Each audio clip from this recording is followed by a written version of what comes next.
Hello, and thank you for joining me. I hope you're doing well this evening.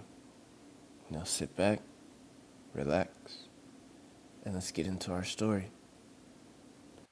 When I took the temp job at the county records office, I thought it'd be the most boring 3 months of my life.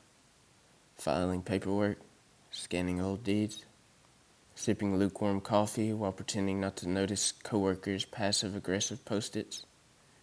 Just what I needed to pay rent after dropping out of grad school.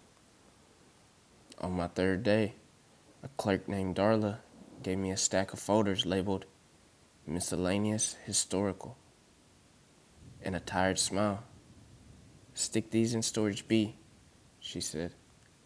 "The basement, far back corner." "Is there a system?" I asked. She shook her head. "Just keep it neat." I loaded the folders onto a cart and wheeled it towards the freight elevator. The halls narrowed as I descended into the bowels of the building. The basement smelled like mildew and something sweet, like old perfume or rotting flowers. I pushed the door open and flicked on the lights. Only half the fluorescents worked. Shadows pooled in the corners. Storage B was more of a bunker than a room. Cinder block walls, no windows, rows of dusty metal shelves. I stashed the folders and turned to leave, but one folder slapped from the stack and hit the concrete floor with a strange slap. It had a red cover, not faded, but bright, like blood. There was no label. I almost ignored it, but curiosity is a hell of a drug. Inside were maybe 20 documents, each a photocopy of an old typewritten page, all different dates and formats, but all titled simply Interview, Subject 5. The pages were transcripts. Each one described a different interviewer talking to the same person. Subject 5. The first was dated 1953. Dr. Alan Rowe. "Can you tell me your name?" "I've had many." "What should I call you?" "Names are masks. Call me what you like." "You claim you've lived here for over 300 years. "Not lived. I've waited." "For what?" "The one who reads this." That last line made my skin prickle. I flipped to the next page. Different interviewer. Different decade. Same subject 5. Agent Caraway, 1976. "How do you know these things?" "I don't know. I remember." "You described events before they occurred." "Yes. I've watched this play out before." "This conversation?" "Not just this. You. All of you. The readers. The listeners." "Who's listening now?" "Someone new.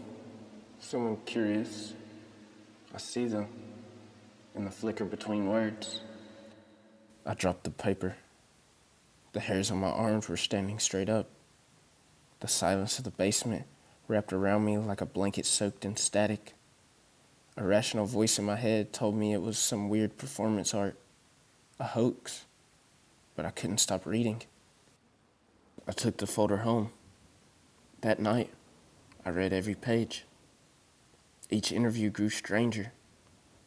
The subject never aged, never changed. Different agencies, doctors, and organizations, all trying to explain who or what Subject 5 was. A psychic? A fraud? A demon? They all failed, and they all vanished. The last interview, dated 2006, was abruptly cut off mid-sentence. "Dr. Clemens, I've been reviewing the previous transcripts. Some phrases repeat. You said the red door several times. What is the red door?" "You'll see it soon." "That's not an answer." "It opens once you begin to truly listen. You've already heard the knock." Then, just a line of garbled text, like corrupted code. I couldn't sleep that night. Every creak of my apartment sounded like a footstep. Every passing car, a whisper. I told myself it was just a story until I found the symbol. It was drawn on the last page, beneath the corrupted text. A crude sketch of a spiral, broken down the center by a jagged line. I didn't remember seeing it before. When I closed the folder, it was on the back cover too, burned faintly into the red surface, like a watermark. I had never noticed it when I picked it up. Something about it made my stomach twist. I thought of warning someone, the police, a priest, a podcast, but I didn't. I kept reading. Over the next few days, I started hearing things. At first, I thought it was my neighbors, scratching, low murmurs, a tap, tap, tap behind the drywalls. Sometimes it sounded like a voice just behind me, whispering my name, only to vanish the second I turned around. I was sleeping less, eating less. Every time I tried to throw the red folder away, it came back. Once, I shredded one of the pages. That night, I found a new copy on my kitchen table with my name in the header. Interview, subject 5. Interviewer, me.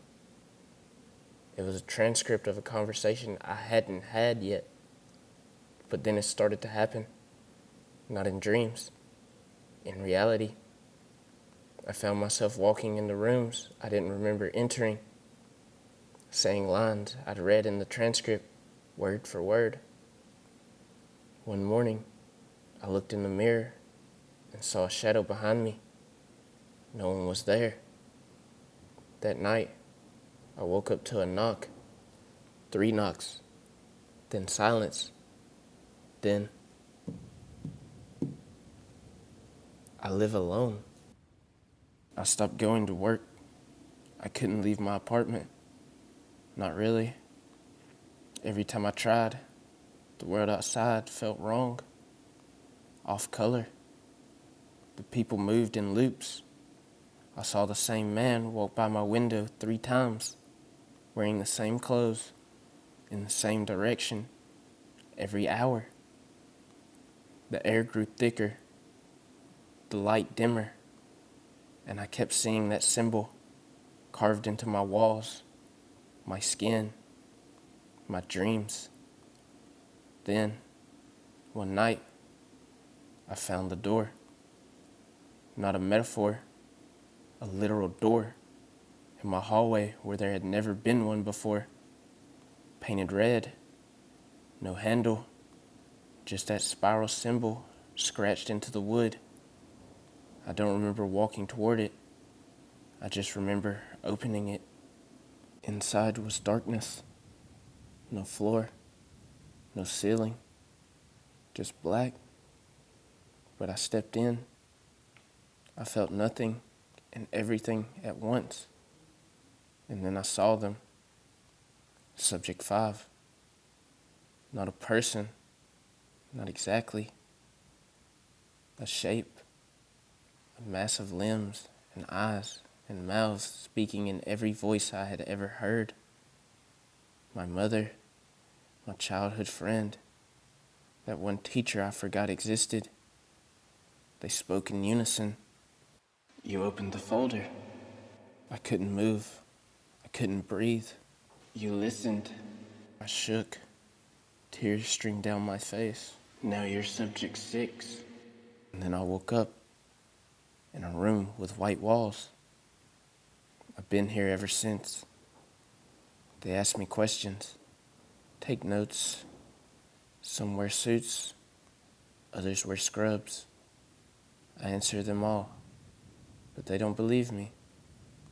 They think I'm delusional. They think I'm the first. They don't see the red folder, but I do. Every night, on the table by the bed, waiting. I don't read it anymore, but I hear it. Just like you will. Soon.